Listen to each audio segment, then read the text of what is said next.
Number one, number one, number one. It's unanimous for this podcast. He haven't mentioned it yet in his lineup, and I'm about to mention it now.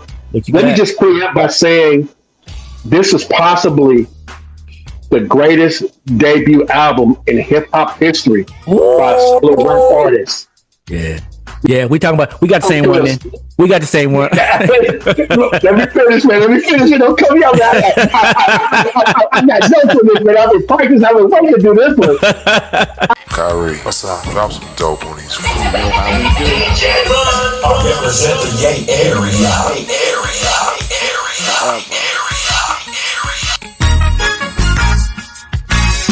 I think it's still there. Hey man, that's a Bay or at least an East Bay legendary store right there. That's right.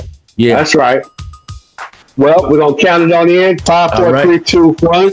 It's like the thing is, we was already going, so it's just what you got is 2 old friends just chopping it up the way we've been doing on this classic flow, man. It's your 3rd episode on here, so let me just do this real fast and welcome everybody back to part 2 of our 1989 breakdown. And if you haven't seen part 1 yet, make sure you go back and check that out. Yeah. Part 1, we broke down songs of the year, posse cut of the year, classic flows of the year, and in the midst of that, we even hit the producer of the year. And I'm not sure if you realize it, but we agreed on the producer of the year. But check this out, man. Well, asking everybody to stay until the end of both episodes so you can see our final number ones. Then tap into the comments and let us know if you agree and why. Also, another important point is this. Make sure you like, comment, subscribe to any YouTube video that you see. You just don't know, especially when you're up and coming like we are, so forth. It helps the algorithm. It helps more people see what it is that you like. You know what I mean? And the thing about this particular show is that this ain't just nostalgia. This is hip-hop history. So once again, I'm joined by my guy, KDD, also known as Khari. Bro, how you feeling, man? Man, I'm feeling excellent, my brother. I'm feeling real good, man. Thank you for everybody who commented. Thank you for the texts. Thank you for the calls. You know what I mean? Seem like the people feeling the show, man. So this for me, man, it's not work, man. It's hip hop. If I got to pick one, I mean, I love our music. I love our culture, R&B. I love our R&B. But if I got to pick one, if I have to pick one, I'm going to pick the hip hop. And I'm gonna tell you why. Because it's cutting edge. The hip in hip hop means it's new. It means the hip is what's going on. And so you listen to the preachers or what I want to say, maybe the newscasters of the street who actually own scene. Right, so feel this. So if we coming up, hip hop come from bebop, come from jazz, whatever. So if we coming up in the 20s, or whatever, we probably with Cab Calloway, whatever year they was. You feel what I'm saying? We there. You feel me? We at the speakeasy. If it's the 40s or 50s or whatever, we with Miles Davis because they was cutting edge. Now we coming to the 70s where we at. We probably with P-Funk, Parliament. Because what they was going about, what they was talking about, coming down in spaceships, talking about this, that, and the other. You feel me on that trip? And so now we're working it to hip hop started in '73, but we didn't know hip hop. Then it was later on, and so now we where we supposed to be, like if we was with them. You feel what I'm saying? If from the 20s, 30s, 40s, we that. So next lifetime we gonna be that too. You feel what I'm saying? Because I'm drawn to this. Okay. Yeah, I'm drawn to this. Real talk. Well, first and foremost, I appreciate you being a part of this journey, brother. Not just for the conversation, but sharing your experience, the memories, and the knowledge of culture with the people. Like you said, you talk about the P-Funk and all that, and hip hop started in '73. So did I. I was born in '73. So you got that extra, you know what I mean, on the back end, and you can kick it in as well. So we appreciate that. Before we get into the album of the year and the artist of the year and the impact of the year, I just want to give a shout out to those who have been checking in, been rocking with the show, some from the beginning, and others are still coming in now. But I just want to give a shout out to Nurse Mama, who her name's Myra, but she always said that she's not in the podcast, but she saw that Mac Mall episode. I say, I knew Mac Mall would get you. She's like, well, no, I just want to support you and everything. So, shout out to Nurse Mama, and also to my boy, Ira Christian. I want to send out a shout out to Ira. And Man, you know what? Just to everybody that's watching now, you got anybody that you want to mention at all? Or Yeah, man. I want to shout out my people in 216 area code and my boys in Pennsylvania. I got, I've been around the country, so I got boys all over, and we still brothers to this day. And it's hip hop then, it's hip hop now for us. We still exchange music and whatnot. You feel me? So I'm gonna give a shout out to my boy Cornell out there on the East Coast. That's my boy. His birthday just passed. A happy birthday, loved one. And I'm gonna give a shout out to my boy VI. My boy VI is out here on the West Coast, and we talk hip hop all the time. You know what? We work together, and it get, we have to break ourselves away so we can get back to work because the hip hop is hip hop. It's the love. It's the love, man. Absolutely, man. Hip hop truly is not just a way of listening to music. It's totally a way of life. You know what I mean? And as you saw in the last episode, we had the Oxford Street background, man, because it just reminded us of the way things was. You know what I mean? And actually just going through those songs and whatnot. And I want to highlight two things real fast. I want to highlight, first of all, the fact that we just said in the video, but we both had the same floor of the year candidates. I had Bloody number 3. And then the grand finale was my number 2, and Self-Destruction was number 1. And we talked about the impact of it all. Yeah. And don't worry, I'm not gonna give no more spoilers after this. And then you had grand finale. But you know what? Yeah, your Self-Destruction, man. I mean, there's no argument here. It's just opinions, and you can't get everything in that you want. But man, that Self-Destruction, man. Oh my God, it was. I mean, that was. Man, it was a single. Yeah. But I mean, impact. Come on, man. That was that was a rough one right there. And you're gonna play it. You're gonna play it in the car. You're gonna play it in the car because of the positive. Sure.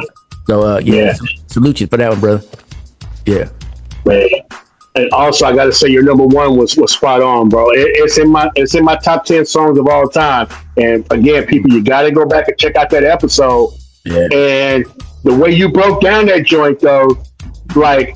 Nobody can't say that this dude is not a lyricist of lyricists. You know what I mean? Yeah. So, yeah. Hey, by the time in this episode, you might know who we're talking about, but still, go back and listen to what was said. Learn something, because I did. I was. I see you in real time. I found out. Yeah. In real time, as I was spitting the lyrics, and he was like, "Oh snap! He said this and said that." Yeah, man. And then if you read it, so, the beauty of it is, man. Get me excited right now. The beauty is with hey man, it juiced me up.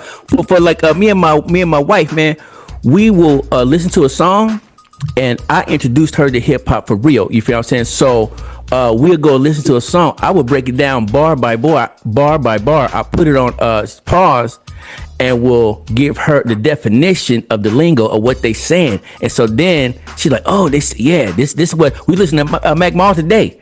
We listen to Mac Mall today, and I listen to him today. Okay. Yeah, and he said something about a Mac Mall. Yeah, shout out Mac Mall. He said something about a Broham. He said something about a Fleetwood, and I said he talking about Caddy. He talking about One Time. I said he talking about the Police. She's like, so now let's rewind the whole song and let's come back through it.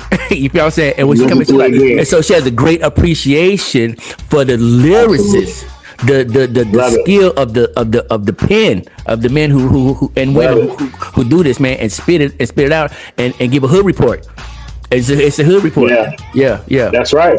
And what he's speaking of is an interview that we did with Mac Mall, and basically it was him giving his opinion, a play on a word of one of his songs about his album Illegal Business, and in the mix of that, he's giving life lessons, a story about his life and everything else as he decodes the lyrics and explains what life was like at the time that he made these particular songs. At the age of 15, by the way. Crazy. So he's making way beyond his ears, bro. Way beyond his ears, bro. Way beyond his ears. And then you get to 18 years old. Then you talking about Dustin and Disgusted, that track Dustin and Disgusted? No, yeah. Oh my God. Oh my God. And the story about Tupac? Oh, yes. Oh, man. Oh my God. Yeah. That's how I was feeling when he was saying that. I tried not to show it on camera, but I'm like, I did not know that. I learned a lot from that episode, which made me go back and listen to him even more. Oh yeah. Definitely one of the top albums out of the Bay Area, man. So at this point, man, how you feeling so far, man? This is your third time coming on. This is the fourth time. This is number 4. We got one that hasn't been aired yet. But how you feeling so far? You comfortable? Oh man, I feel classic. Classic flow. I feel class. I love it. I love it. This bro. here, you know what makes this fun is because all I'm doing is recalling. I'm not making up nothing. This is what was happening at that time, and it's just like me. It's like somebody taking a pen and you writing your life, and you just reading it or recalling it. And I'm saying, oh yeah, this is what was happening at that time. This is how I felt at this time. This is what I was wearing at this time. You feel me? This is what it was at that time. And it's like talking about like back when you was in school or whatever. You feel talking about back in the day. We used to run around and them boys, the boys that you went play from freeze tag to body bags. You had everything in between. You feel what I'm saying? And hip hop was there all the time. All the time, and you hear that one song, it's gonna remind you of that one of your partner. It's gonna remind you of where you was at in the club. It's gonna remind you of that girl. It's gonna remind you of that scene with the lowriders or the whatever car you was driving at the time. It's gonna bring you right back there. And music does that, man. Music takes you right back to that particular moment in time. You feel me? Me talking about '89 right now. I'm in '89. I know who I was with. I know what I was doing. I know what I was feeling. But I just did. Well, you know what I didn't know? I didn't have wisdom.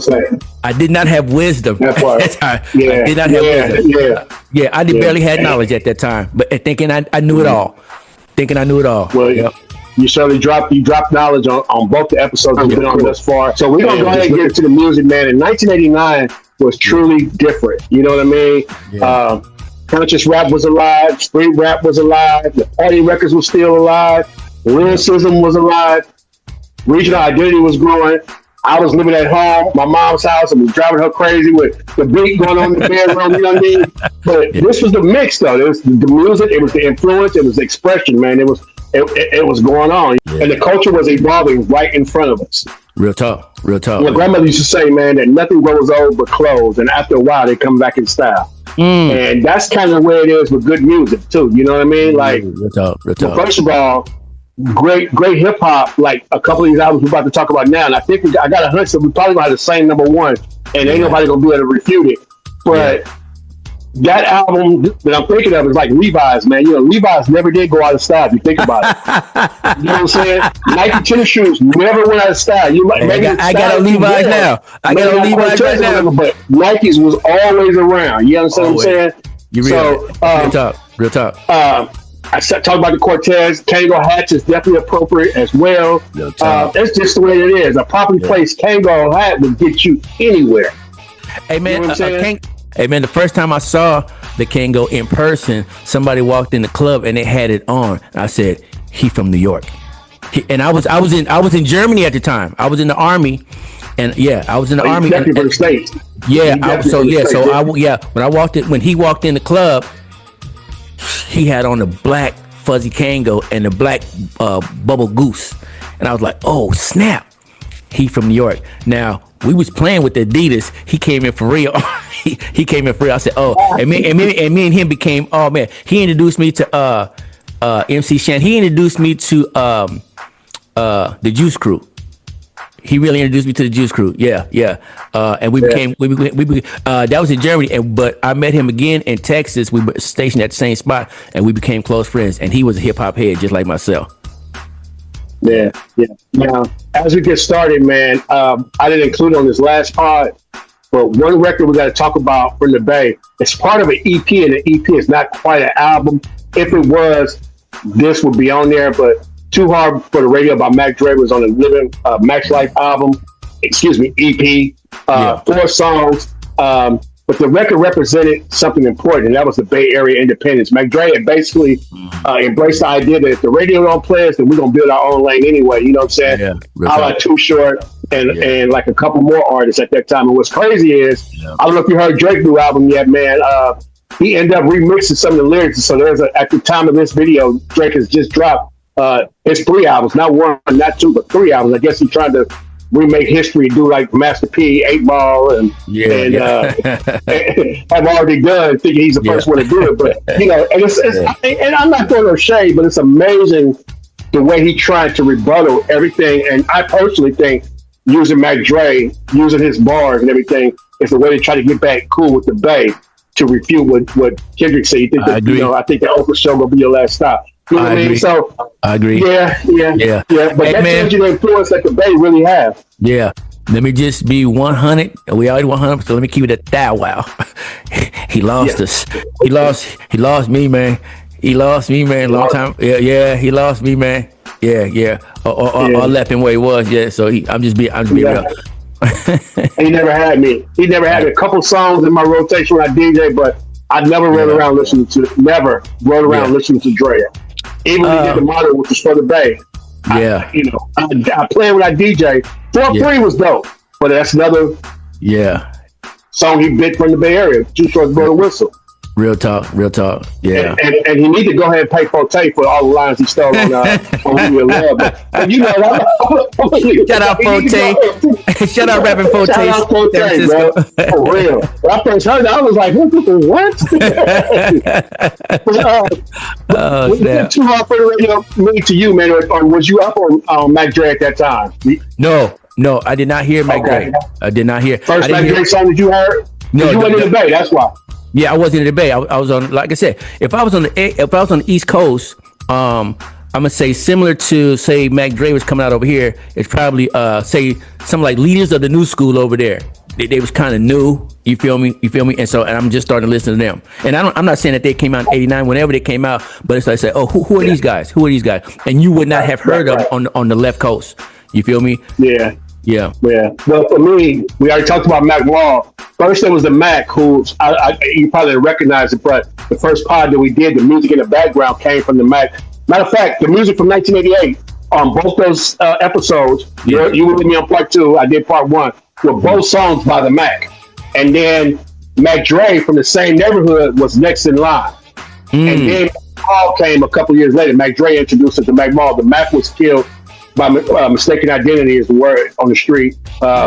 Mistaken identity. Mac Dre had already dropped this song here, and so his EP was out there. He had motion too, quick, faster than a hurry. They was on Mac Dre, and then he went away to jail.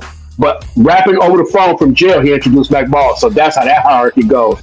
You know what I mean? But okay, yeah. So that was the sign of the time. That was the temperature in the Bay Area. It's the beginning of the real movement that the Bay Area had. It was going to be a consequent episodes we're going to be talking about a little bit more. So would you say that was the beginning of the hyphy movement? Absolutely not. Okay. No. Hyphy was didn't come for like 15 more years. Oh, 15 more years. Yeah. Okay. Yeah. No, that was a mob music. If anything, mob music. Yeah. Okay. Because Mac Dre started in '89. The Mac started his own way, his own flavor, sampling Prince, and then you'd have to hear the song "Something to Roll With," which is the beat that we had the last time. And it was just different, man. It was just something different. My cousin from Houston took the tape back to Houston because he spent the summer with me in '89. So he took that tape back to Houston with him and his brother. And they, the ones they know. And then Mac Dre, I would say start right at Young Black Brother, where I talk about an introspective rap, a street reporter, where he basically details the life in almost like a blaxploitation movie of a young brother growing up in the hood and going to the streets, and what he deals with and everything else. It's just the music and everything is just it's just words can't even explain it. It's just one of them things, especially at that time, you're just like, wow, because he's describing a whole lot of brothers. Matter of fact, he ends the song by saying, and many of us lived the life of the young black brothers. It's just the way that it was. So if you want to know what the Bay was like in the 80s, that's the one song that I would reference you to understand. And then you had your MC Pooh and all of them started coming around and everything. And that's when they was just talking about what it was like being outside and what the game was about and everything else. You see what I'm saying? So a great movement, a great history, man. Great history lesson right there. For sure. Yeah, for sure. Well, we got 5 albums, and we started with 7, but we both agreed that we just talk about the 2 that they took off. So if you want to talk about yours real fast, you narrowed it down to 5. Well, I'm gonna say the reason why I put it on there. just for honorable mention, and I'm gonna say it was All Hail the Queen, and it's Queen Latifah, because of the message on the album. You feel what I'm saying? I did not I did not know in '89. You know the value of a black woman. I did not. Even though you know that your mama and your grandma and your sister, you feel me? You don't know, but she's putting that message into that news report of that hip hop. Let me report too. I can report about some stuff too, and then you see what Dana went on to do later on. In the hood, it's just another day or whatever. But she said, "Hey, ladies, don't forget about us." And in hip hop, of course, ladies were not first, but she said, "Make way, let us in." You feel me? Yeah. So All Hail the Queen is that one for me. What you got? Okay. All right, man. Redhead Kingpin. Oh. Well, first of all, and I thought I was one of the only ones that really listened to that album, but I saw a video where Snoop gifted Warren G, because Warren G is the one who introduced Snoop to Dr. Dre. And Warren G's 50th birthday, and they in the garage, and he was like, "Which one is mine?" Warren G was like, "Man, this for me. Which one is mine?" It was a car, and it was a motorcycle, I think it was, and it was a Chevy El Camino. So they get into the El Camino, because Snoop was like, both of them yours. So they get into the El Camino, and he like, "Turn that system on." So he turned it on, and he's like, "I got a special tape just for you." In other words, you my homeboy. I know what you like. So put it in the first song that comes on. Man, I quiz my Facebook peers, man. Anybody who can tell me a song that says I cashed after $25, and it took a very long time for somebody to know, but it was a Shade of Red by Redhead Kingpin. I said, "Oh." And it came on. They were slapping it too. But Redhead he was personality driven, man. He wasn't gimmicking it like that. He definitely was a lyricist, and we talked about Do the Right Thing, man. And during that Spike Lee era, and he was like a spokesman for culture himself, man. He balanced humor, he had style, and he also had like a street presence in his own way too. So I think it was overlooked because 1989 was stacked. As a matter of fact, the roster he was a part of, and let me just go ahead and say this. We both mentioned Teddy Riley as producer of the year. You agree that he was that producer of that year? Yeah. Well, because he wasn't just doing rap. With Teddy Riley on my producer of the year, Teddy Riley was a part of the album, but Eddie F, because it was a conglomerate of producers on that big time. But so if who's gonna go up to get that producer of the year when you got 5 producers on there? I would say Eddie F / Teddy Riley. Teddy Riley. Yeah. And I agree with you 100%, because like, say you got a kitchen, a 5-star restaurant, you have a chef. Yeah. But then there may be a sous chef who's experienced in this particular type of cuisine.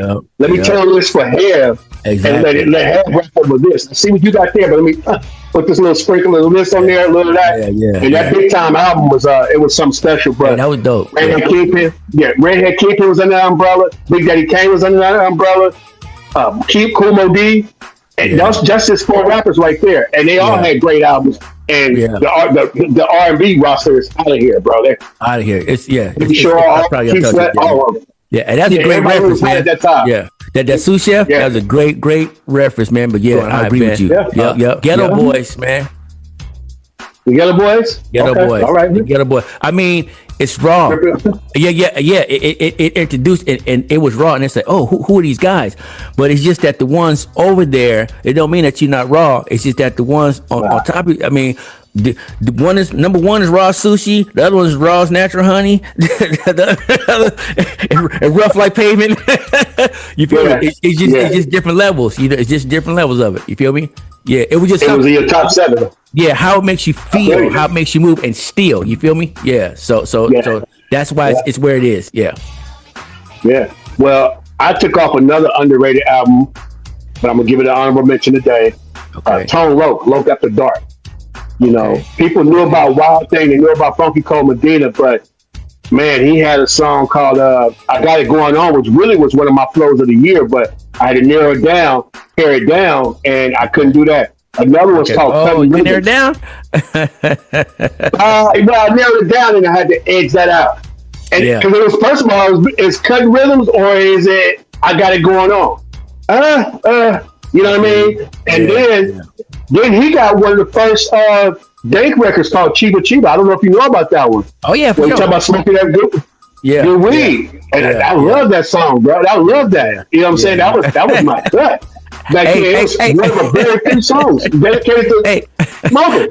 Look, I know you don't smoke no more, but I do daily, so I still love daily. Man, listen to that Chiba Chiba, man. The next time you did it, but he had that deep voice and he had some charisma, man, and he really carried his own album with no features or nothing like that. And again, it was more about the vibe, man. To take that Barry White sample was real good, and you mess with that. Man, the flow, man. I could take an adjective and run it around, line it up in a rhyme, and make you swear it was a noun. It's like, you know what I'm saying? Like he just, But he also proved that a mainstream artist could have a great underground record, because these are underground songs with some street cred. You know what I mean? I would agree with you. I would agree with you. That's not on my list, but I agree with you. I agree. Yeah, that's a slept on album of the year by far. I'm sure that's a slept on album of the year. Yeah. Okay. Now, and what you would do is you would make me go back and listen to that album tonight. I'll go when you say it, when we have these shows, when we talk. Well, when I learn anything, I'm gonna go check it out immediately. I'm gonna go do my research on it, and I'm gonna go get my proof, my concrete evidence, and so when I'm giving my opinion, I got some foundation with it instead of just talking off the top. I want to know. So when you give me something like that, I say, you know what? Let me go do some research. Let me go do some homework. Right. Well, you mentioned in the last 5. You mentioned that you and your girl, and I'm transitioning into the top 5. You mentioned you and your girl listen to our album, the whole album. The night before, and I did that tonight. I listened to this album tonight. Man, my number 5 is Heavy D and the Boys Big Time, man. It's, you know, for me, for me, it's probably the most complete album of that year. You know, the way he balanced charisma and, you know, a dancing flow. He had stuff for the dance floor. He had something for the women. So, that's that mainstream appeal that gets you on the radio. And we got our own thing. Still sounds and feels good to this day. You know what I'm saying? But not only that. Ain't heard nothing yet. And the title track, Big Time, that's my favorite song, I think, by Heavy D. Man, I get goosebumps just thinking about because I just listened to Blue Funk today, and that came after Big Time and Peaceful Journey. And I know I'm fast forwarding, but that's a show. You take them 3 albums and listen to what Heavy did, and even the one before that. But if you take that, you listen to those 3 right there, and like say, damn, this boy was raw, and I don't know if he get the love that he deserved. We know his name, but this dude here, man, this dude was respected by the gangsters and loved by your parents and grandparents. That's it, man. That's come on, yeah. I mean, how many artists do you know? How many artists besides Michael Jackson that's gonna get that kind of respect from that? And it's some out there, but I mean, for him to come do it, you know, when we should turn on the videos and we saw Run DMC on there, they be like, "Oh man, go change that channel." But when Head was on there, we got our own thing, you know. They be like, "Oh, leave it right there, leave it, yeah." Yeah, positive energy without losing hip hop credibility. That's the note I got on that, man. Okay. One more thing too. Yeah. Hev may have the hardest flow over that More Bounce beat. And here's the thing about More Bounce and Ounce. I know it's a cult classic. I know everybody like it.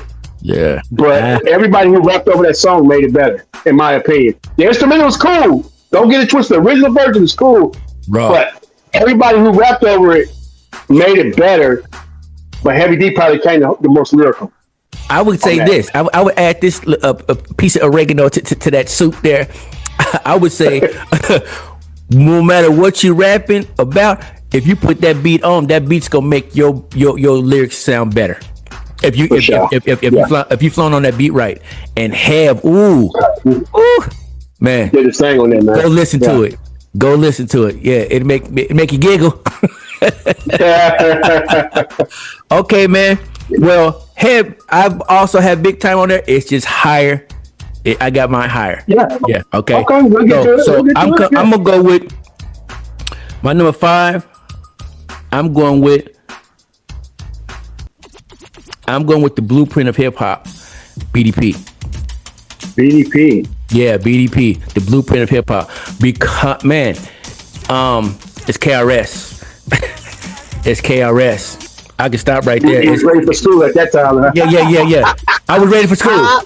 I was getting schooled. I was getting schooled. You know, I would tell my children.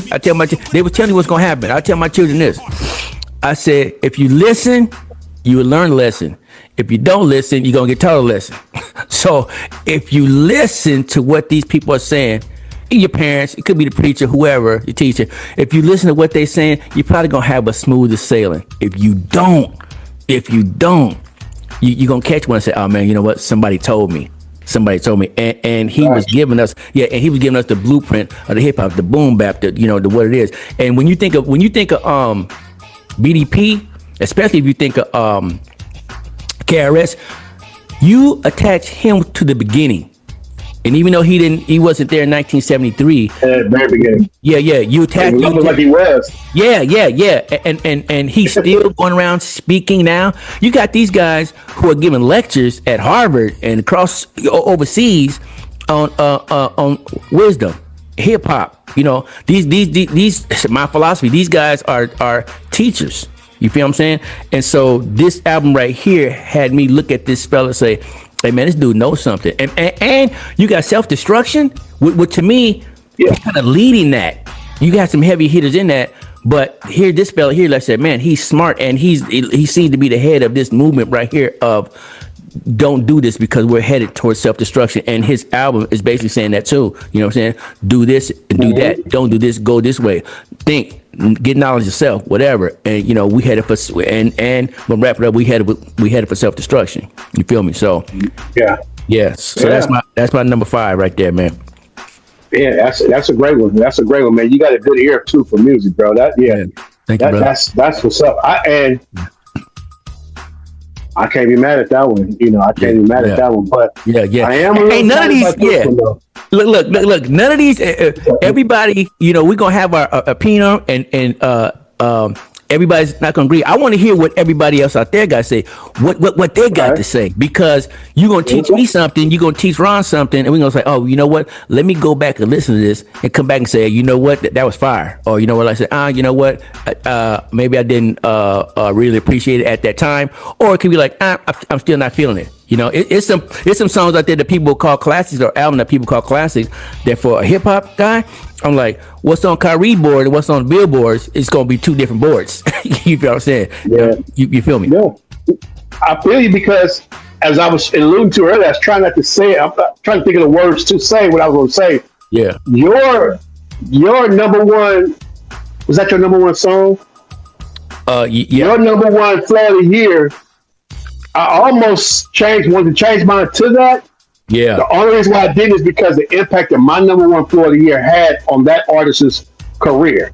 And if you remember, you know, we just leave it like that. We don't want to give it away. Okay. That's the only reason why I want to change it. But again, the way you broke that thing down, I was like, oh, you know what? You right. You're right about that one. You know what I'm saying? My number 4 is flipping on that other level, man. Okay. Unlike you, I hadn't heard that first album. You know what I'm saying? Okay. And I actually like this album, even though it's number 4 on this list. Okay. I like this album more than I like Straight Outta Compton, and they both in that same lane, that same vein. You feel me? But the number 1 lyricist on this album was even better than Ice Cube to me. Okay. In my opinion, he Scarface, he was DJ Action at that time. Yeah. Was a better lyricist. You know what I mean? It seemed like Scarface knew so much of the streets that you had to say, oh, he was out there for real. You listen to songs like Life in the Fast Lane, and he tells a whole story to the point to where it's almost like you're there. It's almost like you're there. And he said, I took my jacket, what he said, slayed my coat to the back, grabbed the port from the pack, talking about a new port from the pack, and he's just telling the story as he's going. You know what I mean? It's like, he dope. Dude is dope. And Bruce Willis and Willie D, you know, they cool. They were wonderful compliments to Allen Iverson. You know, he had Eric Snow and he had such and such, but Allen Iverson was dope by himself. Like he always could carry the team all on his own. You know what I mean?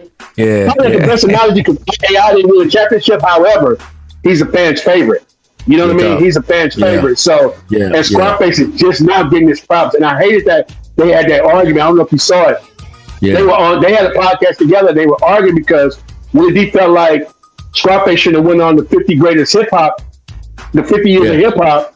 Yeah. Without Willie D, and he kept telling, I got the call, Willie. Like, with all due respect, Willie D, we appreciate you, but he's not Scarface. You're not that. Nah, You're not that. Nah. You're not that. You know what I'm saying? So, let me be raw right here. Keep it a thou wow.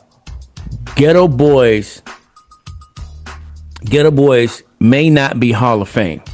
They may not be Hall of Fame worthy. Scarface is. Absolutely. Yeah. But together, they actually kickstarted gangster rap for the South, though. Together. Yeah. I have an album. Yeah. I have about 4 or so Ghetto Boys album, and I would put it on today and be like, it's still hard. And I'm talking about the original ones with Bushwick, Willie D, and Scarface when they got back together after Mike Dean was gone. Raw. Yeah. Raw. That album is raw. However, Scarface makes that. Scarface wrote Bushwick Bill's whole thing on this album. Whole thing. Yeah. The whole thing. The whole thing. So all you had to do is come up and show up and rap. And so that boy's pen is ridiculous. That boy, I mean, the ink that come out of his pen is legendary, man. What kind of pen you use? Because that boy's stories are cold. You can see it happening. Yeah, you can see it happening. Yeah. So back to it. Scarface. If they call you Scarface, you got to go. You can't drag nobody with you because you that dude. You feel me? Somebody goes, and even if it's 50 chess players, 100 chess players, there's gonna be a number one in the room. Even if they all alphas, there's going to be a number one. Scarface is that dude. Yeah, that dude. Right. He's the one constant through it all with the Yellow Boys, because there was a time when Bushwick Bill wasn't there. Yeah. And they still kept it going. Then there was a time when Willie D wasn't there. They still kept it going. There, Big Mike stepped in and everything. Here's another thing too. That's also my impact album of the year. Oh, you know what I mean? For the culture, right, that's that one right there. That's the impact for the year. Again, for what it done for that whole southern region. Okay. There's a lot of rappers want to be like them and be like Scarface. And so glad he's just not getting his props. He's on tour and everything now. And to hear him perform with a live band is just bananas, bro. It's crazy. Tiny Desk was ridiculous. At the Tiny Desk, that might have been the number one. Thanks for that reminder.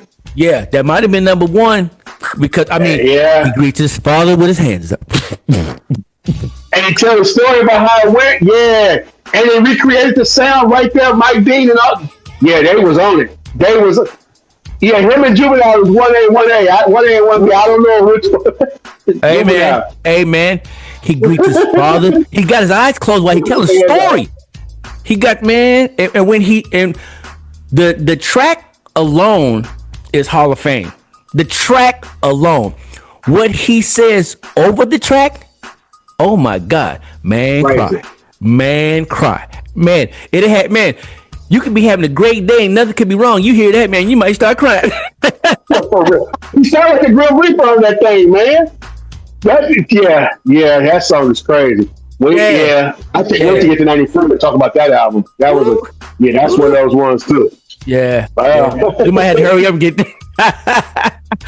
we'll get there. Let me give you that this number 4. And I'm gonna tell you why it's number 4. This your number 3. Oh, number 3?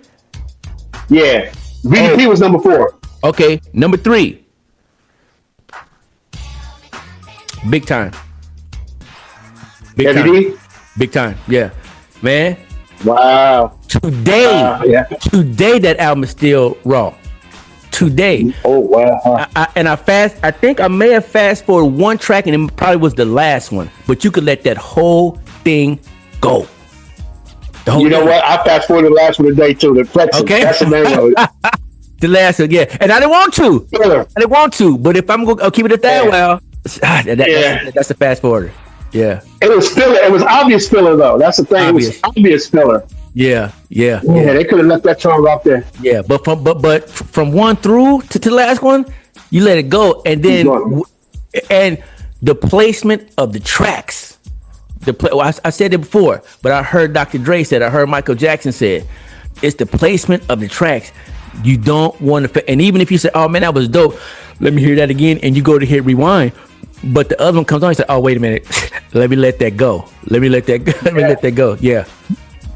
Well, it also takes me back to why Teddy Riley was a producer of the year, because he's in that camp. Heavy's in that camp, and how else do you get I'll Be Sure to sing on your joint unless you're under the same umbrella with him? Yeah, so somebody for me to have him singing on there with him, and then like you said, the next track is "I'm in the Mood for Love." That's right. That joint is dope, man. I was listening to that today. I was trying to turn up a little bit. I forgot about that.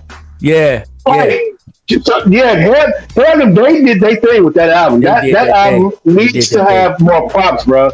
I hope it's platinum. I don't know what the status is. It should be platinum. I would ask everybody who is listening to my voice, go and listen to Big Time. Just go listen to it. Even if there were no lyrics on it. If there were, the tracks are ridiculous. But what they did, man, that marriage right there, man, that's peanut butter and jelly, man. It was like, oh my God. Hey, man, it's a perfect match. And then going on, because you got the album after that, and the album after that for me, and I like said, man, his boy had a hell of a run, and he kind of got lost in the because gangster rap was coming alive right then and was really being promoted by the radio station. That's what it was. And yeah, that's what it was. The Merge of the West. Yeah. The Merge of the West and the gangster movement. That's what it was. Now, if you saw, I'm going to have to check out that Blue Funk. Oh, check out that Blue Funk, man. I sent it to you. What's that? I saw Hev in New Jersey Drive. And in New Jersey Drive, Hev had a corner. He told boy, "Hey man, get off my block because you messing up my groove." If you see somebody who you don't think is a gangster for real, and you see them in a gangster role on the movie, you're like, man, what they get this dude for? Nah, when Hev showed up, I was like, oh, that's Heavy D. You might want to get off his block. You know what I'm saying? Because he had a presence. But I also saw him on Living Single. And he's a lover boy. They love him on there. You feel what I'm saying? He fit. Well, I don't think Heavy no punk either. I told you the first concert I went to, there was so many fights was going on, and he sat down on the stage because they had turned all the lights on, and he said, "I'm gonna sit my big yellow, you know what, on the stage until y'all turn lights back on." And they didn't do it, and he was like, "Well, I'm out." And that was that. You know what I'm saying? So he stood on business, and he sat on business at that particular time. But you know what I mean? So much respect, man, for Hev, man. May he rest in peace, bro. Yeah, Hev was somebody's lyricist for real, man. He was for real. He was something special, bro. Yeah, for real, man. At number 3, man, it comes in with, and I'm surprised myself, but we're gonna talk about why in a minute. But that summer, this album is one of the 2 albums I listened to all summer, and that's EPMD's Unfinished Business, man. Oh, that's your number what? That's this number 3 for that year. 3. You might have it higher, and I ain't mad at that. Yeah. But Eric Sherman and PMD, they had massive, they pocket control and everything, man. The beats were kind of minimalist, but incredibly effective though at the same time. And we don't even talk about. Please listen to the demo, the story that they told on that. Man. Oh my goodness, that's my first time hearing that Riding High D, and I was just like, ridiculous. Hey, man. Rewind. You push play on that one, and the first song is "So What You Saying." Come on, man. Come on, man. You just let them man. Come on, man. You get into it immediately. Yeah. But the second song is one of the reasons why it's so high up. The second song, Total Chaos, and But then the bonus act though brings me right back in. You know what I'm saying? Brings back. And what number is this? What number is this for you? This is number 3 on my list. Number 3 for you. Yeah. Okay. Jane wasn't that version of Jane wasn't as good as the first one, and then it came back again with Please Listen to My Demo. Okay. I like him Too Much to Drink joint. I like that song with them and Frank B on there. Yeah. I like that song. You know what I'm saying? Yeah. And then you had Payback, and then it was pretty cool all the way through. Payback. Except for the DJ Cement on there. Yeah. They did their thing on that album. Now I'm gonna tell you right now, just segue right to it, because that's my number 2. That's my number 2. I figured it was. Yeah, it's cold. Hey, come on, man. That's a cold album, man. That's a cold album. Yeah. Do you think that the consistency is what made this a stronger album than some of the more impactful records? Just because they didn't drop off really from Strictly Business to this one. You think that's the reason why they stay so relevant? That's a good point. I would say yes. I would say yes, because it was no fall off. It was no fall off. Yeah, and them boys, and they kind of had their own style as far as like the fisherman hats that they're wearing, maybe the jean suits or whatever. I don't think at that time, I don't think that that they was in Tim's and whatnot, but maybe the album after that is when they started dressing a little bit more rugged with the Tim's and whatnot, and the people that they were bringing into their camp with Reggie Noble, who was at the Letterman, Das Effects, what's my man's name? Keith Murray, SPELL, K-Solo. There you go. Yeah. That's another song I skipped on that album too. I wasn't too big on him for some. I don't know why. Okay. To me, he didn't fit their style. He didn't fit their style. Yeah, it was different, but it's from where he was from. He's from that side. You know what I'm saying? Now, Mom's in my business, and Fugitive. Oh, Fugitive was raw. Album, there was some joints right there. Yeah. Fugitive is the one that made me go buy the album at that time. Because he was kind of disappointed. Tell the truth. Keep it a while. Hey, well, at that time, your mom's in my business. If you was a boyfriend, so see, if you was a boyfriend, yeah. Look. Let me be real honest with the people out here and say there's no woman who's ever brought me home and their parents said, I think you got a winner. I think you got a winner. Now I'm more like Bobby Brown type. Hey man, just gotta keep it that way. Look, if my daughters came in, I got two daughters. If one of my daughters came in walking with a 25-year-old me, I'd be like, hold on. Hold on now. Let me holler at you, partner. So I get it now. I get it now. But your mom's in my business. What it is and what it was is that we just trying to make sure you're gonna be all right with this fella right here, and that's what parents are doing, and mamas do with their sons. You know what I'm saying? Look, my mama say, my daddy think you like say, I mean, why your mama in our business? Why you telling her? So it was the line was, she thinks I'm Mr. Whipple and she thinks I'm squeezing Strawberry. I was hollering when I first heard that. So on his own, he was cool, but EPMD over here, K-Solo over there, it was good. But he was spelling all kind of way. I still don't know what he was spelling on that song on there, bro. So it was like, skip that or fast forward that and actually get it at times. Yeah, that's all. So two definite skips on there. So that's the reason why I didn't put it up higher. But I could easily, to go back to your point about Big Time, I could easily flip flop and put Big Time in this position too, and put EPMD behind him. But I just remember we listened to Big Time a little bit because my little cousin, shout out to T Mob, that was his favorite album, but EPMD. And number one stayed in my tape decks. You had double cassette. Yeah, those two stayed in my tape deck. Yeah, I would say Big Time was there for me a lot. If I'm rolling with my lady at that time, my girlfriend at that time, if I'm rolling with my dudes, EPMD getting in there. And for sure. Yeah, for sure. Okay. Well, you did your number 3. I'm gonna make sure you got your number 3, right? Yeah. Well, no, EPMD. EPMD Unfinished Business was my number 2. Yeah. Oh, okay. You sneaked on in. All right. Go ahead. We talked about it. Yeah. But I had to go and put that in there. So you was already on it. So let me go and put that in there. Yeah. So that was my number. EPMD was my number 2. Number 2. Who is number 2? Number 2. Huh? What you got? Number 2. I don't know if people thought it was overproduced or it was too mainstream. Maybe he didn't pick the best singles. I don't know. I think at that time it may have felt like a drop off from the first 2 albums. Okay. I don't know what it was, why it's not highly regarded, although, just like how we said, Scarface is getting his flowers now. Yeah. A lot of people are respecting this album now.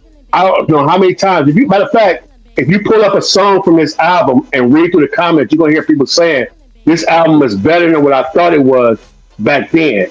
It aged well. That's the term. Okay. This Okay. album is aged well, man. LL Cool J walking with a Panther. Oh. Yes. The type of guy was cool. Going back to Cali was cool. Yes. But when you get into that album, Yeah. the first song, dropping them, smoking, doping. You had one for your Florida year. I think you had two of them for your Florida year. But then you got Nitro. You have It Gets No Rougher. You got and really this a lot of people slept on this love song. One Shot at Love was my joint on that album. Yeah. I like that. Yeah. It was an original version of Jingling on there. Jingling, baby. Yeah. Jack the Ripper.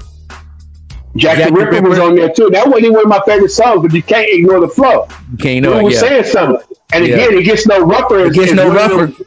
It Gets No Rougher. One of the battle records that people forgot about. They how could I forget about the L was talking his talk?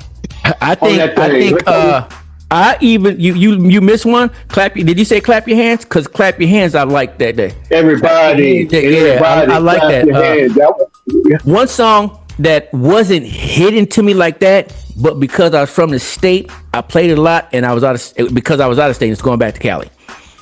Because it was to me, it seemed like a diss record to me. It seemed like a diss record to Cali because he was like, man, I don't think so.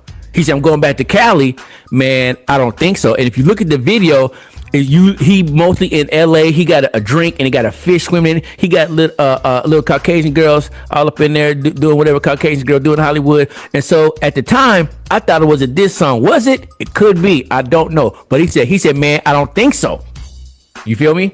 Well, and matter of fact, LL Cool J did not like that song. And when he was rapping on that song, he was telling the guy who produced the beat, he was like, man, I don't think so. He was thinking that song wasn't going to be a hit. Go look that up, y'all. Go look that up. He didn't. Word? Yeah. When he said, man, I don't think so, he didn't like the song. Well, Biggie. Is that Rick Rubin? It might have been Rick Rubin, but produced it. I don't remember. I don't remember who produced that. So. But I remember hearing Rick Rubin. Yeah, I remember hearing LL tell that story. Def Jam. Yeah, I think he told it on. What I was gonna say on Biggie's version, I had to give him props. If I got to choose a choice, when you say I got to choose the coast, I got to choose the east. I live out there, so don't go there. Like, L has his right to feel that way, but you can't hate on Cali though. Yeah, you know what I mean. Now, for whatever reason, you come out there. Yeah. Now with Biggie's going back to Cali, to me, I think that was marketing. I think it was marketing to bring the West Coast back.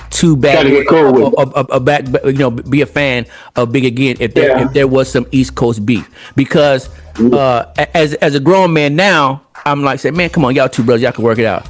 As to who I was back then, I felt just like Biggie. If I gotta pick a coast, I got to pick the West because I live out there. So don't go there. That's right. That's home, so bro. I'm gonna represent the West Coast. I mean, I love both coasts, but if I got to pick one where I'm from, so if Big would have said, "Oh, it's better out there," come on, I get it. But to me, it was what do you call that? Damage control. Great, like Drake trying to do, basically, like we talked about a minute ago. Yes. Same thing. It's too late. But now Biggie did it successfully. I love that song. Going back to Cali, I like. Oh, Cali, yeah. I love that. I love that album. That was the diss right there. Since you mentioned, I was gonna say something, but that's the diss right there. When we got like trepidation. Got oh, Cali. Oh, Cali. Yeah. So that whole thing right there. Yeah. So I I thought that it was here goes some flowers. Here goes some flowers, baby, because I messed up. type of energy. Well, look, man, to quote the great Eric Sermon, the process of elimination is quite simple. Obviously, your number one is my number one. And, but before we get into that, because it was so regional and it wasn't on the East Coast, during that time, man, I gotta take this time to highlight the dopest album of that year from the Bay, and that's 415 and D-Lo and Richie Rich. The story is 415 a group from the Bay, Richie Rich, Double R, and DJ Daryl. These niggas was the coldest niggas to come out the Bay at that time. Real shit. Me, Warren G, and Nate Dogg loved them so much we created 213. Back then there were only 2 area codes for California. If you lived anywhere from Sacramento up, it was 415. If you lived anywhere down, it was 213. Wasn't no 510, wasn't no 310, wasn't no 5. No, it was just 213 or 415. Yeah. Since they had that on lock, we felt like, damn, we doing exactly what they doing, but we representing this side. So we became 213. And when we got in the game, we went and found the members of 415 and told them how much we loved them. And to this day, Richie Rich is still my OG. So that's how we get in when it comes to the Bay. It's a Saturday night, my girl's acting real shitty due to the fact I just left Campbell City. Straight late seeing some Vogues on the point. On my way to the town, they get a Doja joint. So definitely check out 415, the 415 album. History does not lie. It's all of that, and Richie Rich is still going on today. But number one, it's unanimous for this podcast. He haven't mentioned it yet in his lineup, and I'm about to mention it now. Let me just clean up by saying this is possibly the greatest debut album in hip hop history by a solo rap artist. Yeah. Dude was Tupac before Tupac, man. He had elite lyricism mixed with West Coast production, the best in the West on top of that. Yeah, we got the same one, man. We got the same one. Let me finish, man. Don't come here. I'm not joking with this, man. I've been practicing. I've been waiting to do this one. I would feel so polished and complete and ahead of his time. As a matter of fact, I listened to that thing tonight from start to end, and it's no skips whatsoever. Not even the commercials. Still crushed. Yeah, not even the commercials. Commercials on the album. He got 2 commercials. He got 2 commercials. Yeah. Commercials on there. And then he tell you to turn the tape over, man. Like, no, they turn the tape over, man. He like, yeah, okay, turn it over. Man, I don't know what else to say, but the D.O.C. No one can do it better. Bro. Hey, man, everybody go listen to it. And you ain't even got to go back with 89 ears. Come in with 2027 ears and go listen to that thing. And listen to that thing. Yeah, hey, man. If you have not listened to this album in the last 10 years, if you haven't listened to it this year, go back and listen to this in its entirety. Tell the kids to leave you alone. Tell baby, hey, an hour in the man cave, whatever it takes, and listen to this on the best system that you can find, because you understand why Dr. Dre is the runner-up for producer of the year. Listen to this album. If Get some headphones if you can. 2 or 3 more albums. Yeah. Get some headphones. But hold on, I got the old school. I don't know if you can see the speaker behind me. I got the old school rack stereo system. Like Mama used to have. Yeah. With the speakers as tall as me, almost as tall as me. So that's what I listen to it on today, though. And it's just like, my goodness, because the highs is high and the bass is low. You know what I mean? And it still sounds good. I'm going to say this again. Dude was Tupac before Tupac. As far as his versatility, he knew he could rap. If Tupac had the production that the D.O.C. had, his first album would have been had him way up there, multi-platinum, and he probably got a lot of trouble we got into. You know what I mean? Yeah. And for Tupac to sample the D.O.C.'s voice on a song called Nothing to Lose, I got wrong when I came to Cali. The same thing, Pop came from New York, D.O.C. came from Dallas. A lot of people don't realize that. They think he started in L.A., but no. He came from Dallas, Texas, was discovered by Dre and somebody else. Yeah. And it's just crazy what happened to us. Yeah, he was in the crew. Feel like free shit. He was in the crew. Yeah. You listen to that music? No. No, because I heard them on the first NWA and the Posse album, and they weren't good enough to be on the album. I'm just being real with it. The D.O.C. stood out like Michael Jackson stood out in the Jacksons. You feel what I'm saying? And he Dre picked him to come on, and he did his damn thing. let me say this. I was going to change what I said before about the Ghetto Boys being Impact Album of the Year. Yeah. I'm going to say, and remember we talked about before what KRS was saying, if you're going to let somebody listen to 2 albums, it'll be Dr. Dre and it'll be Public Enemy. Which one is Dr. Dre? Which one? He said Dr. Dre, The Chronic. The Chronic, okay. I'd actually swap this album in for The Chronic. If I'm letting somebody never heard hip hop before, I might swap this one in, because he had it all on there. You got street, you got everything that we talked about at the beginning of the pod, where you got party music, you got street music, you got the gangster side of it. You have, I mean, all it's some comedy. Yeah, both of them have comedy in there. Both of them have clever commercials in there.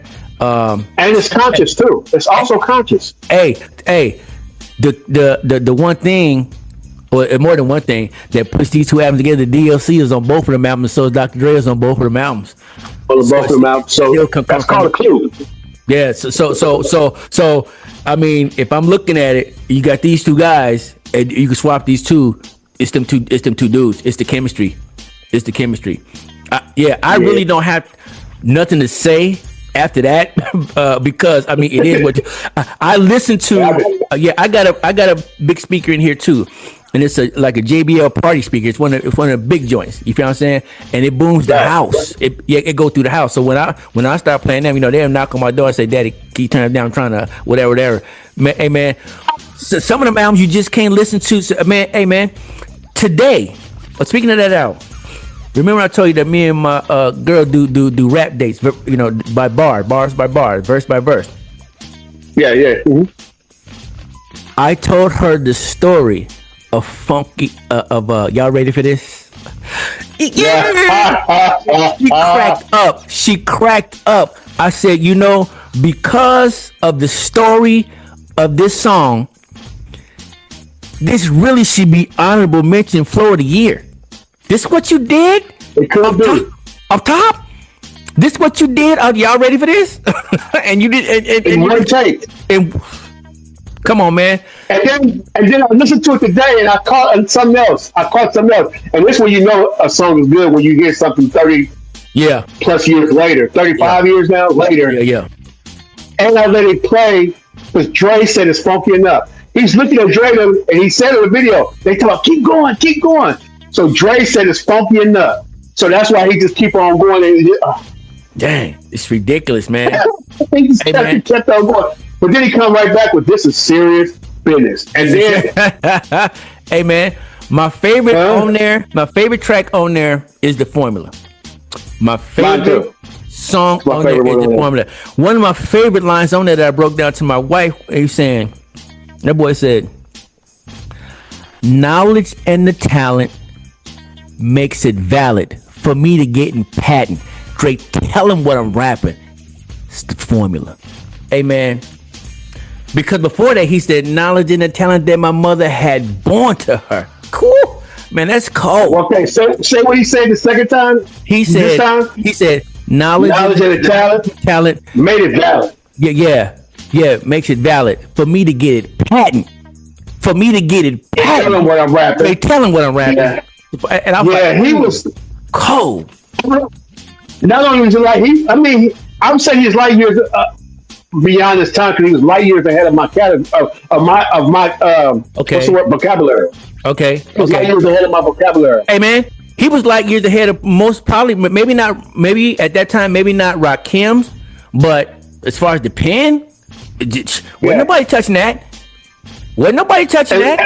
And he taught Snoop how to rap. How to make a song. Yeah, he did. Come on, man. Come on, man. About the bars and everything. But you got funky enough. You got the formula. Yeah. Mind blowing is dope. Let Me Ear going crazy. Then you got the first commercial with Miss Chalet singing on there. I love me some Miss Chalet. Yeah. She can sing to me anytime, any place, anywhere. But then he comes back with hold on. What on number Together we witnessed one of the most delightful of our time. Let the bass flow. Nah, man, it got to go lower than that. Too. It got to go lower than that. Yeah, that's the one, and that is no disappointment. Cause my beat is soothed like an ointment. Oh, he just go crazy, but then he said, "Suckers approach to get smoke like a joint." Like a joint. Yeah. Hey, I might have to go listen to that one again. Then he goes on to say, he keeps that metaphor going. That means I burn like a lighter, but with a hip hop groove because I'm a writer. Oh my goodness. See, me in chronological order started with the rap introduction. But then I like when he says success relies on the individual. I call success over by receiving a residual. Yeah. Or whatnot. Yeah. And he's talking about, I don't know if he ever made it to that point, the residual, bro. Yeah. Just, royalties and stuff like, bro. Man. The D.O.C, again, he was just, and then I talked to you before about Beautiful But Deadly. I never liked that song back then. I used to flip the tape over and catch it halfway and no one can do it better. Yeah. But listening to that now with grown in 2026 ears, which is the first time I really listened to it was like a couple months ago. Yeah. The game that he's sharing on that song, and now you got all these gold diggers out here now doing exactly what he's talking about. He told you what to look for. She's beautiful but deadly. Yeah. And then he comes back with, "Hey yo, let's kick it on the one, Black." The D.O.C, the doctor. Yeah. That was a DJ's whatever it was is dope. Yeah. And then he talked about himself on No One Could Do It Better. The dope shout out on there. MC Ren is in the house. Ice Cube definitely in the house and all of that. Yeah. Then he comes back with Regular Pyramid and he's just going crazy over that. And then there's a second commercial with just a breakbeat and MC Ren just talking and it go. Yeah. It just kept you going. He wasn't gonna skip it. And that's when he said go, that's Sly and the Family Stone. That music that he said go. Let's go. That's Sly and the Family. Yeah. Yes. And then that's when he comes back with one of the best rap songs of all time in the formula, bro. That song, you got to go back. This is for the listeners now. Go back and look at part one of this and listen to this man break down that verse in the formula. Crazy. Because he actually gave the formula. He gave the formula. Concoction created by me. When read, you read. E equals the D to the C. Knowledge and the talent that because I didn't realize that. Hold on. That's like the formula on the board of science. E equals MC or something like that. Come on, yes. E equals MC squared, some shit. I did not realize. Hold on. But E equals MC. Yeah, MC. Yes. E equals the D to the C. Yeah. E equals the D to the C. Come on, man. He gave the formula. He gave the formula and the video.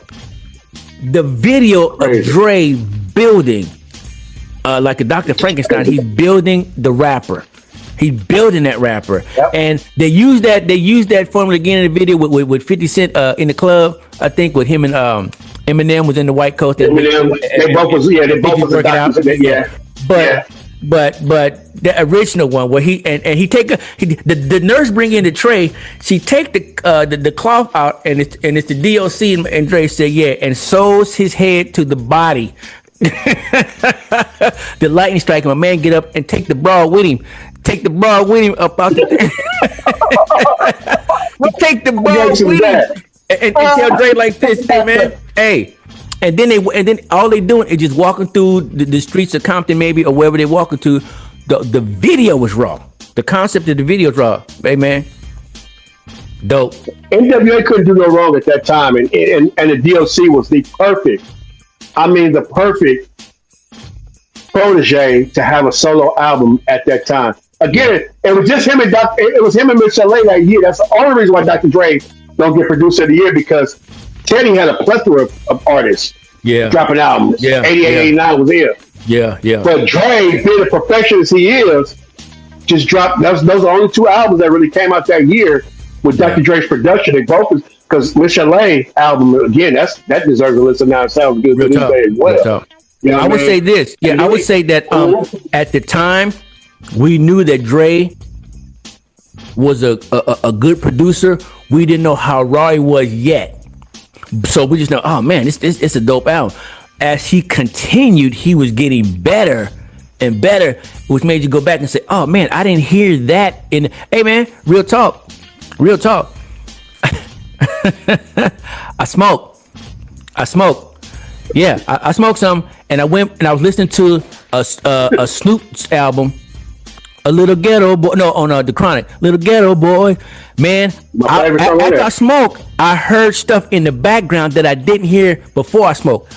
Now I hear it now, but before I smoked, I didn't hear everything that was going on in them tracks back there. I was like, damn. At the beginning when they be talking and all that? Yeah. Well, if you keep going through the song, it's little stuff going on in the background of the song. I said, wait, I never heard that before. You know, when you hear something, you say, man, I never heard that before. It could be a hi-hat. It could be a cymbal. It could be a drum. It could be something like something in the background. It could be an organ coming through. It could be some kind of melody coming through. I never heard that before until this day. And I said, whoa. Well, for me, I never really knew nothing about Donny Hathaway, but that's the second song. That's the first song. That's the second song that I'd heard with a Donny Hathaway sample, and I like it better than the original version. And the other one is next year. The next one, we'll get to 1990. I'll talk about the other one. Okay. But that what got me. That's my favorite part of that song. Yeah, bro. That right there. That's what I'm talking about. That's what I'm talking about. Heard that before? I didn't hear that. No, man. The weed let you know. I didn't, but you know why? I'm gonna tell you why. That's what locked me in on that one. No, I'm gonna tell you why. It was the sound system. When I was first playing it, I was playing it in my Honda or my Mazda truck. When I got to my daddy house with my daddy's speakers, with them tall speakers that was taller than me, and I was sitting next to it, not to put my ear to, but I was just sitting there, and I heard it because I had a better quality speaker. That right there. That there. See? Same ear. I just heard it late. I heard it late, and now I can't unhear. As long as you heard it. Yeah, I can't. No. I can't unhear it now. Yeah. And guess what? That ain't the only time they use it, but yeah, that I've heard it before in a couple other songs, but yeah, that okay. That track, yeah, we get that sound. That track right there, I can listen to that instrumental. I can listen to that instrumental and just that's that golden time of day. That's the sun about to go down. You know what I mean? Yeah. I got it in Mob James interview, in the background of the Mob James interview. That song. I heard that, and it was apropos for what he was talking about. I heard that. Yeah. I heard that. Let me ask you this, man. In your opinion, if the accident never happens, man, where do you think the D.O.C would rank all time? Number one. Because all time, huh? Because look what we got with one album, and listen to what we got with the Chronic and the Doggy Style. But from there, no one can do better. To the Chronic, he got hurt. Then you got the Chronic, his influence on there, and then you got Doggy Style. That's him in there. He's in there. His fingerprint and blueprint all through there. And so he writing for somebody else. Just think if he was writing for himself and spitting himself. He came out with an album after that I got years later, and his voice was raspy. And I actually, what was it? Was it Deuce? I forget the name of the album right now. It escapes me right now. But the Formula 2 is on there. The Formula. That is, or is it Helter Skelter? Helter Skelter. There you go. Helter Skelter. Yeah. Okay, the voice was raspy, but listen to the words and listen to the tracks. It's similar. Now I could tell that Dre's production is not there. That I can tell. But the lyrics are there. Still there. The lyrics are still there, and there is it some skippable songs? Maybe a few on there. But if you go back and listen to that song, listen to that album, listen to the lyrics with the tracks, along with the tracks, it's a pretty dope album. And I would say 1 to 10, I'm probably gonna give it. I would give it a 7. Oh, okay. Yeah. I'm about to listen to that one again. Yeah, I would give it a 7. Another album called Deuce. It was one good song in there where he had Red and I want to say Dre is on there too. I forgot the name of the song. I don't remember that one. Yeah, I don't remember that one off top. It's a dope song. It's definitely Dre because now that I hear the music in my mind, Dre had his name written all over that beat. Okay. But that was the only real good song on that album. And I was making mixed CDs at the time, so I remember I started it off with that song on there. Okay. Yeah. What's the name of the song? Deuce? That's the name of the album. That's the name of the album. Okay, I'm going to go look at it. D.E.U.C.E. Yeah, I may have heard it, but it's not jumping off right now. But go before we link up again. Hey man, listen to Blue Funk and listen to but I say listen to D.O.C. first. Go listen to Helter Skelter. Go back and listen to it, man, and go through every track and listen to that boy Pen. His flow is his voice is raspy. His voice, they did the best they could do with that. But man, he's still that dude. And he could be number one. And guess what? I would imagine he linked on to LA, Compton, because they was hot at that time. He could have very well went back to Dallas and made the South. Yeah, he could have made the South. But when you were Dr. Dre, I get it. For what? Yeah. What I'm saying. You could, if I signed to the West Coast because the West Coast is hot, I could take that energy and now say, because I thought the D.O.C. was from Compton because he was with the crew. Yeah, because he was with the crew. Had I known he's from Dallas, I'm like, oh, he's from Dallas? Let me see what else Dallas got. I probably would have did that at the time. Maybe. You feel me? I don't know. So who made you listen to Atlanta? Was it Shy D? No, probably T.I. was the one who really got me in Atlanta. You feel what I'm saying? So somebody gonna take me there and I say, oh, let me see what else they got. But even though you signed over here and repping that, because he wearing black, he wearing our clothes, he in LA Lakers. Had he been walking around in Dallas Mavericks stuff or San Antonio, whatever, but I saw him walking around in Lakers stuff. I saw him in King stuff because that was the uniform. That was our uniform. You feel me? So he was repping the West. You feel what I'm saying? Yeah. For sure. And what's crazy is we didn't really get nothing good out of Dallas until DjRon Music. Yeah. Ice Cream Paint Job. Yeah. 14 years later. Yeah. That's crazy. Had 15 years later. Yeah, had he been connected with Dallas, maybe would it, whatever. Or maybe he could have been that guy to sign these people and have these people under him. I was just want to say the same thing. Yeah. And he got an ear for it, so he not gonna pick no whack people. He gonna pick some, or if they got it but don't have it everything, he can say, "Let me show you how to do this. Let me show you how. Teacher, tell me how you do it." You feel me? Right. Yeah. Simple to say. Because no one can do it better. Because no one can do it better. We got to ask you. He's the artist of the year, right? Yes. Now, let me tell you, Impact Album of the Year was tough for me. Impact Album of the Year was tough because De La Soul brought something that I didn't recognize. Potholes in my lawn and them dressed like hippies or whatever.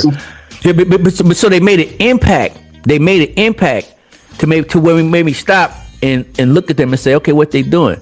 And so that was impactful for me. I said, oh, well, these guys make it. One guy with a high top, one guy got some stuff over here, and they rap certain coin. But it's D.O.C, man, impact.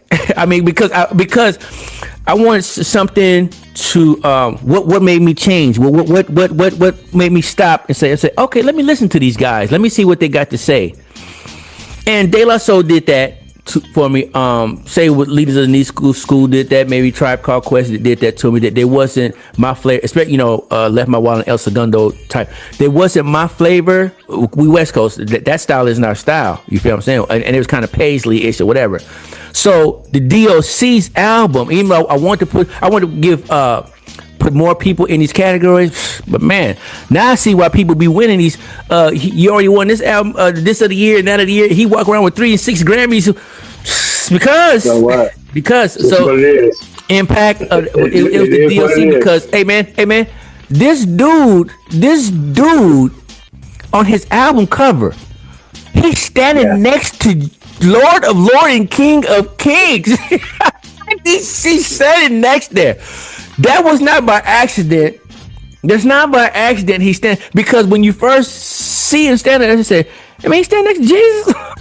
He He stand next to Jesus and Kings. What and then you hear, and then Lord of Lord and King of Kings. I'm that dude. Subliminally saying I'm that dude because nobody can do it better.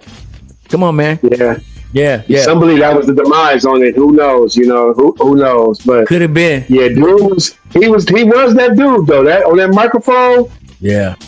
And that notepad. Yeah. D.O.C. was he was something else, man. He's one of the best to ever do it. Even in one album, I have to give him that. And I've said it before. I'll say it again. Salute, Doc. If you're watching, salute, baby. Salute to you. Yeah. For sure. This is what I was going to tell you. One thing I was going to say, anytime I hear Biggie, though, it's like, okay, is his album better than the D.O.C.'s album? And it's for me, it's a hard no. No. The Ready to Die is nowhere near the D.O.C.'s album. So that's that. We talked about it on the last part. But here's the other thing, though. I heard a song today. The D.O.C. is on a new song today. What? When I was searching the D.O.C., he's on a new song today. Yeah. Oh wow. What's the name of the song? Don't look. Hey man, look. Where is it? Where is it? Well, they're not sponsoring us, so you sent me a playlist today. It's under them, so I'm not gonna mention them because we're not sponsored by them or nothing like that. Okay. But I mean, you remember the song "The Watcher"? You ever heard that song, "The Watcher"? Oh yeah. By "The Watcher 2" by Jay-Z, the remix. Oh yeah. What'd you think about Rakim on that one? Oh, I like Rakim on there. I like Rakim on there. You'll probably like the D.O.C. on this one. Okay. The difference is, well, I'm sorry, Jay stole the show on that thing, man. Yeah, he did. Yeah. Killed that.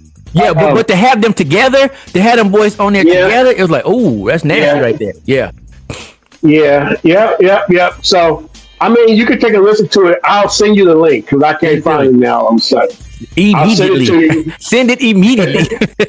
Okay. All right. Well, I'm just saying, but again, like you said, man, shout out to the doc, D.O.C. I never found out what that stood for. I don't know what that, because not his name. Yeah. Department of Correctional Facilities. He named himself the Department of Correctional Facilities? He took it after that. He took it after that. Department of Correctional Facilities. Department of Corrections.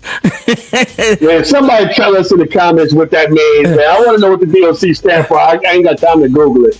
Yeah. I wonder what that means. I know it is that. What's his real name? That might be the initials of his real name, man. His real name is Tracy Khari. Okay. With a T. Okay. Well, Khari, I don't know, but back in the day, we asked because they said, "Wait, what's D.O.C. mean?" And I heard on whether it was BET, whether it was KMEL, something, it was Department of Corrections. You feel Somebody in the comments let us know. Is that what he did? I don't see a rapper naming himself that, but he got the dot in there, so it's abbreviated initials for something. Hey man, B.I.G. Notorious B.I.G. What's the B.I.G.? What's the B.I.G.? I never even wanted to ask. Yeah, B.I.G. I never thought to ask about that. So who knows? Yeah. Well, man, you got anything else that you want to say on there? Nah, man. Just thank everybody for showing up. Like I said, I appreciate the comments. I appreciate the text, the calls, or whatnot. I appreciate Ron for inviting me on the show. This ain't work, man. We was talking about our lives and what we've been through musically. You feel me? We keep going to 2025, man. With every album, with every show, I know where I was and what I was doing. Right. Music helps you to remember that. Yeah. That's real talk. Yeah. That's real talk. Well, as for this one, y'all, that's 1989. We did the songs, and the flows, and here we are with the albums. And basically the culture, you know what I mean? Yeah. MIX, that's the music, that's the influence, that's the expression of it all. And this has been Classic Flow, the mix, the culture, and the movement. Stay tuned for the next episode. We talk a little bit more about the culture because it started to shift a little bit in 1990. But the question is this, though. Here's a question. Do you agree or did we get it completely wrong? Make sure you like, comment, subscribe. And as for now, we out of here like last year. We'll see y'all in the next episode. Peace. Khari, what's up? Drop some dope on these fools. DjRon, represent the gay area.